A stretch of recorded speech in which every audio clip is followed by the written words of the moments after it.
Corona महामारी के बीच पिछले 10 दिन से बढ़ रहे पेट्रोल डीजल के दाम को लेकर सोनिया गांधी ने पीएम नरेंद्र मोदी को लिखा खत। सोनिया ने कहा, ऐसे आत्मनिर्भर नहीं बनेगा भारत। दिल्ली में होटलों में भी होगा कोरोना मरीजों का इलाज, होटल के सभी बेड का किया जाएगा इस्तेमाल। केजरीवाल ने स्वास्थ्य सेवाओं का लिया जायजा। दिल्ली में बेकाबू होती जा रही कोरोना महामारी को लेकर केंद्र और राज्य सरकार के खिलाफ कांग्रेस ने किया प्रदर्शन। कांग्रेस ने केजरीवाल और केंद्र सरकार के खिलाफ लगाए नारे। देश जहां इस वक्त कोरोना महामारी के संकट से जूझ रहा है, तो वहीं पिछले करीब 10 दिनों से पेट्रोल और डीजल के दाम लगातार आसमान की ओर बढ़ते चले जा रहे हैं, यानी कि जनता को दोगुनी मार झेलनी पड़ रही है। ऐसे में सोनिया गांधी ने पीएम नरेंद्र मोदी के नाम एक खत लिखा है। क्या है इस खत में, आइए आपको दिखाते हैं अपनी इस रिपोर्ट में। देश इस वक्त कोरोना वायरस के संकट से गुजर रहा है और लॉकडाउन के कारण कारोबार पर बड़ा असर पड़ रहा है। इस संकट के बीच पिछले करीब 10 दिन से हर रोज पेट्रोल डीजल के दामों में बढ़ोतरी की जा रही है। इस मामले पर कांग्रेस अध्यक्ष सोनिया गांधी ने प्रधानमंत्री नरेंद्र मोदी को चिट्ठी लिखी है। सोनिया गांधी ने लिखा कि संकट के वक्त में भी आपकी सरकार लगातार दाम बढ़ा रही है और इससे सैकड़ों करोड़ रुपए कमा चुकी है। सोनिया की मांग है कि सरकार तुरंत बढ़े हुए दाम वापस ले। सरकार ने लॉकडाउन के बीच पेट्रोल डीजल के दाम बढ़ाकर करीब 2.6 लाख करोड़ रुपए कमा लिए हैं। ऐसे वक्त में जब लोग संकट में हैं, तब इस तरह दाम बढ़ाना उन पर और भी संकट पड़ रहा है। ऐसे में सरकार का फर्ज बनता है कि लोगों के संकट को दूर करे। साथ ही सरकार की ओर से पिछले 6 साल में पेट्रोल पर 258% और डीजल पर 820% एक्साइज ड्यूटी बढ़ाई है, जिससे करीब 18 लाख करोड़ रुपए कमा लिए हैं। साथ ही पीएम मोदी से अपील की है कि वो तुरंत इन बढ़े हुए दामों को वापस ले और आम लोगों को राहत पहुंचाए। बता दें कि पिछले 10 दिनों से हर रोज देश में पेट्रोल और डीजल के दाम में बढ़ोतरी की जा रही है। मंगलवार को भी पेट्रोल में 47 पैसे और डीजल में 75 पैसे की बढ़ोतरी की गई। इसी के साथ दिल्ली में अब पेट्रोल के दाम 76.73 पैसे और डीजल का दाम 74.62 पैसे हो गए हैं। दिल्ली में जिस तरह से कोरोना के मामलों की रफ्तार दोगुनी तेजी से बढ़ रही है, ऐसे में सरकार ने एक और फैसला लिया है। दरअसल दिल्ली का सूर्य होटल सरकार के अधीन आ गया है और अब यहां पर भी कोरोना मरीजों का इलाज किया जाएगा। देखिए ये पूरी रिपोर्ट। राजधानी दिल्ली में कोरोना के लगातार बढ़ते संक्रमण की वजह से बेड की कमी को दूर करने के लिए कई होटलों और बैंकेट हॉल में महामारी के मरीजों के इलाज और उनके बेड की व्यवस्था की जा रही है। अब शहर का नामी होटल सूर्या भी दिल्ली सरकार के अधीन आ गया है और यहाँ पर कोरोना मरीजों का इलाज किया जाएगा। इस बीच दिल्ली मुख्यमंत्री अरविंद केजरीवाल ने मंगलवार दोपहर में होटल सूर्या में अस्पताल जैसी सुविधाओं की तैयारियों का जायजा लिया।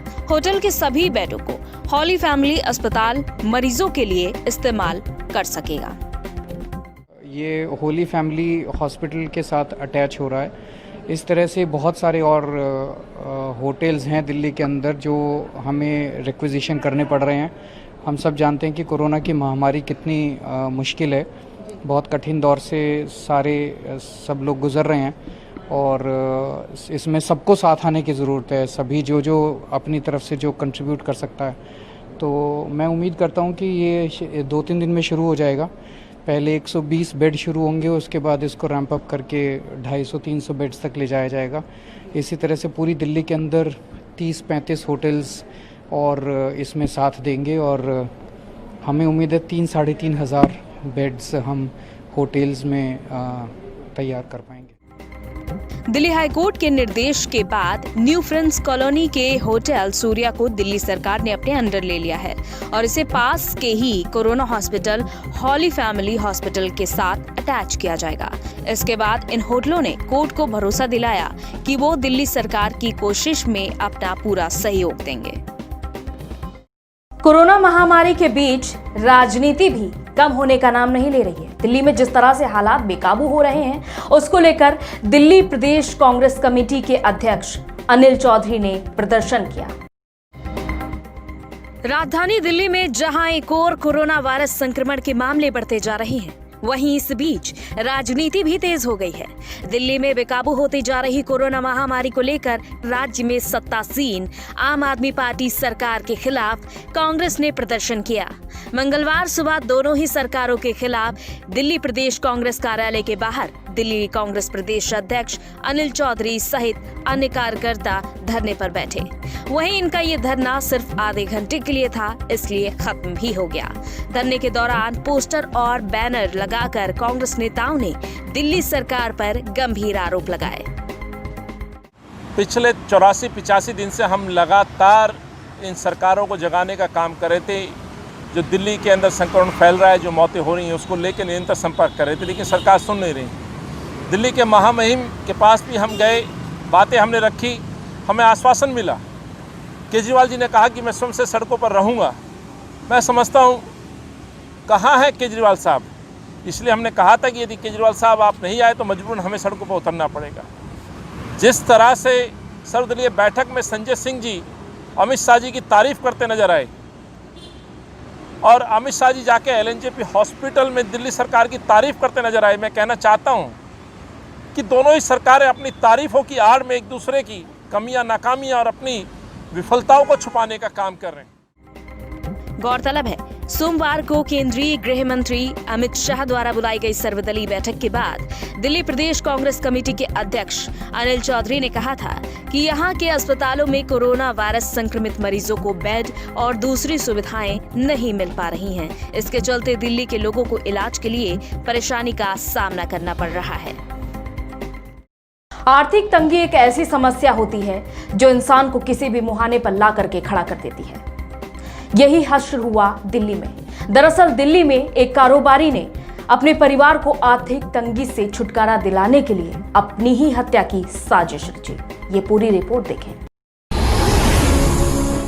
दिल्ली में आर्थिक तंगी से गुजर रहे एक कारोबारी ने परिवार को इससे छुटकारा दिलवाने के लिए अपनी ही हत्या की साजिश रची। उसने अपनी हत्या की सुपारी देकर खुद की हत्या करवा दी। दरअसल आनंद विहार थाना क्षेत्र के आर्य नगर अपार्टमेंट IP एक्सटेंशन के रहने वाले बिजनेसमैन गौरव बंसल की पेड़ से लटकी लाश 10 जून को राढ़ौला इलाके में बरामद हुई थी, जिसके बाद पुलिस ने हत्या का मामला दर्ज कर अपनी जाँच शुरू की। जिसके बाद पुलिस ने नाबालिग से पूछताछ की तो उसने ये कबूला कि उसने अपने 3 साथियों मनोज, सुमित और सूरज के साथ मिलकर गौरव बंसल की हत्या की। With the arrest of 3 accused persons, namely Manoj Kumar, सूरज और Sumit Kumar, outer district Delhi police ने जो सेंसेशनल मर्डर केस था गौरव बंसल का, उसका वर्कआउट किया है।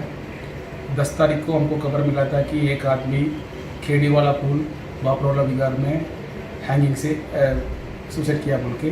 तो जब हमने तुरंत विजिट किया वहाँ पे एक आदमी पेड़ से लटका हुआ मिला था, मगर उसका हाथ पीछे बांधा हुआ था।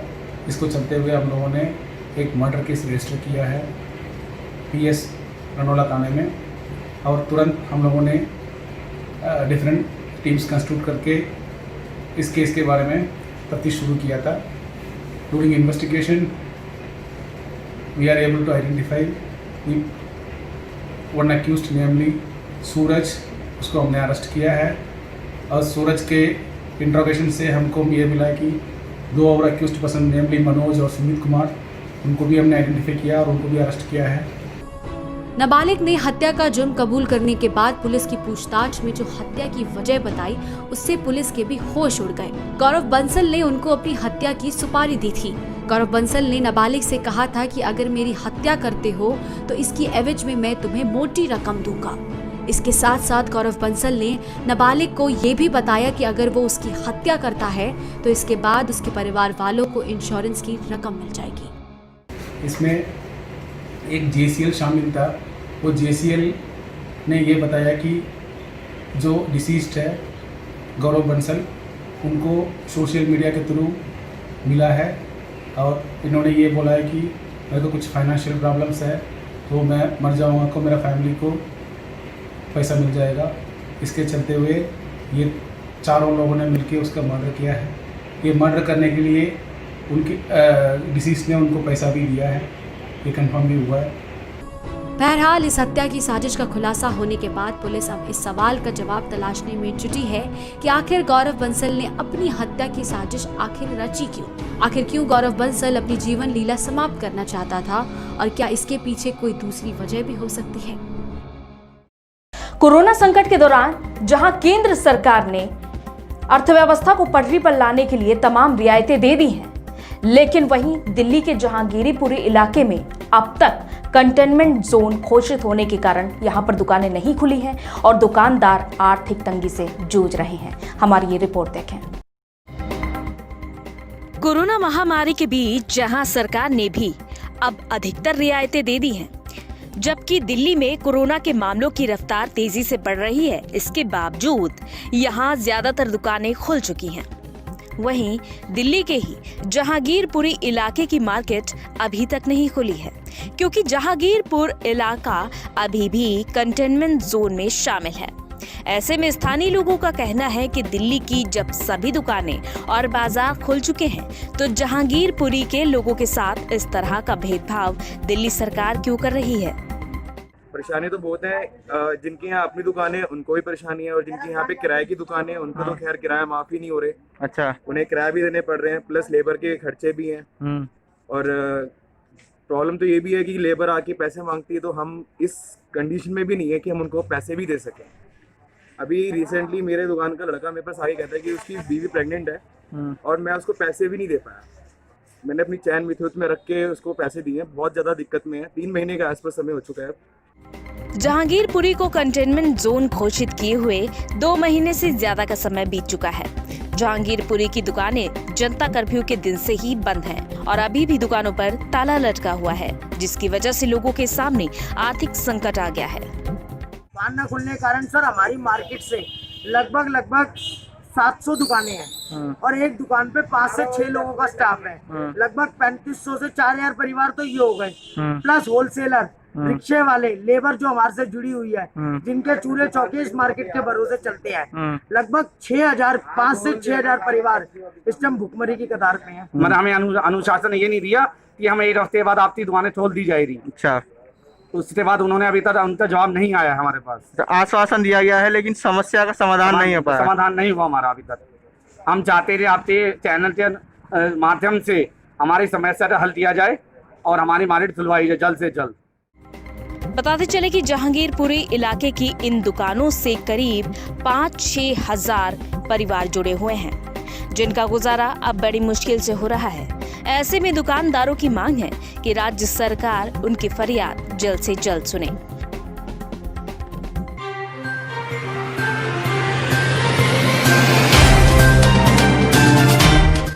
Subscribe now and press the bell icon. Never miss an update.